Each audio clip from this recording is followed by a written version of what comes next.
Hey everybody, Bill Murphy here, and I'm with my good friend Mickey Salawala, and we wanted to share her story with you today. It's an amazing story. She's had a tremendous success in losing weight, and it's how much is it, Mick? 126 pounds. 126 pounds to date, and still moving forward.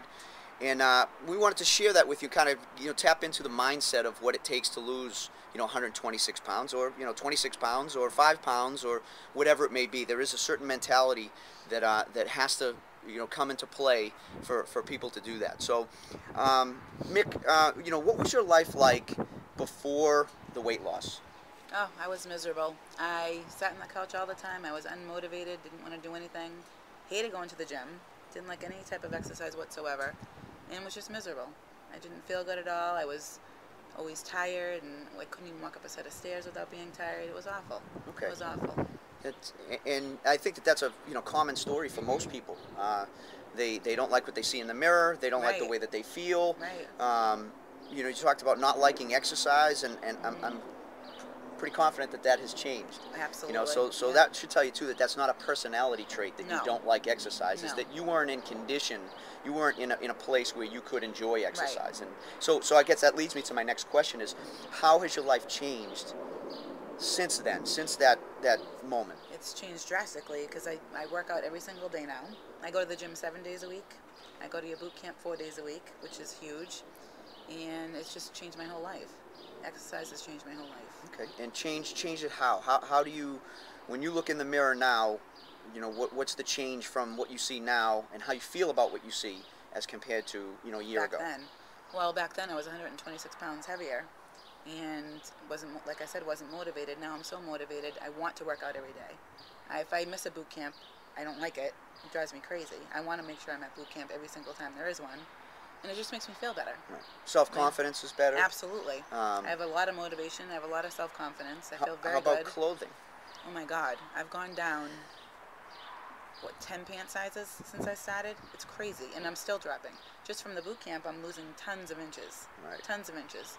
So I've gone down, I'm in the single digits now for clothing, so I'm very excited about that. And of course, and how about style for clothing? I mean, oh God, wearing things now that you never would have even considered wearing then. And absolutely, you wear so many different, not much nicer clothes now that I'm thinner.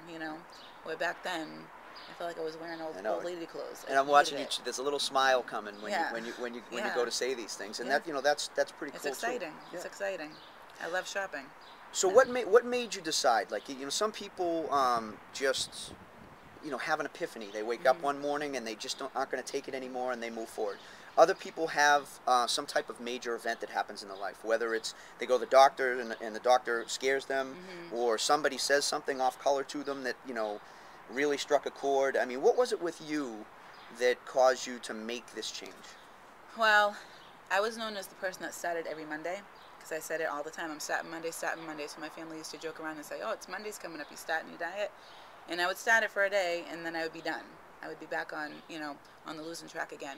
My best friend Tracy looked at me one day, and she said, you have a son, and if you don't start doing something about this, you're going to end up dying, and your son's not going to have a mother anymore. And that really hit home.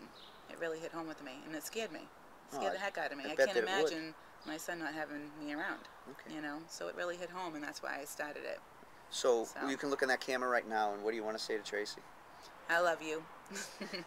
I love her. She knows I love her. And thank you. And thank you. Right. Yes. And for friends out there that have people that are in a situation like that, that's the best thing you can do is bring it to their attentions. Don't pretend that it's not there. That's the elephant in the living room. That nobody wants to talk about. You don't have to be mean or cruel about it. Right. Do it with love, but bring it to somebody's attention that, hey, you need to make some change here. You need to move forward. And great for Tracy for doing that for you. Definitely. She couldn't have given you a better gift. No. So what do you think, if you could describe? I mean, you've done a lot of things to make the change here. It's it's not just one thing. Right. There's a whole bunch of different changes that you've made in your life. But if you only had 3, if you could pass on to everyone else just 3 things, what would those 3 things be? Well, first of all, get out there and exercise, because that's huge and that helps a lot. And I'm one person that hated the gym, hated working out, hated doing anything as far as exercise went, because I was just too heavy. I thought I was too heavy. But once you start, I start off slow, and once you start exercising, the pounds start dropping off as long as you're eating right, and it pays off.